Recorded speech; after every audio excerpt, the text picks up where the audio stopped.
ইংল্যান্ডের বিপক্ষে ওভাল টেস্টে ৬ উইকেটে ২০৪ রান নিয়ে দ্বিতীয় দিনের খেলা শুরু করে ভারত।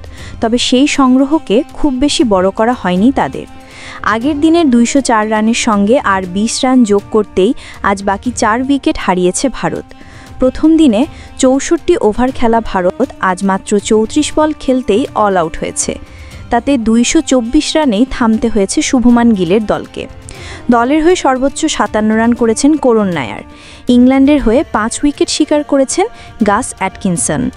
এদিন ভারতের হয়ে ব্যাটিং শুরু করেন আগের দিনের ২ অপরাজিত ব্যাটার ওয়াশিংটন সুন্দর ও করুণ নায়ার। এর মধ্যে নায়ার গতকালের ২২ রানের সঙ্গে আর ৫ রান যোগ করতেই সাজঘরে ফেরেন। সুন্দর ফিরেছেন ব্যক্তিগত ২৬ রানে। তাদের বিদায়ের পর আর কেউ দায়িত্ব নিয়ে খেলতে পারেনি। পরের ২ ব্যাটার প্রসিদ্ধ কৃষ্ণা ও মোহাম্মদ সিরাজের রানের খাতাই খোলা হয়নি।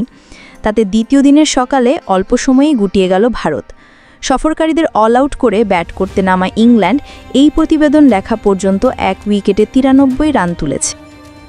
ASBD24 সত্য প্রকাশে অপসীম। চ্যানেলটি সাবস্ক্রাইব করুন।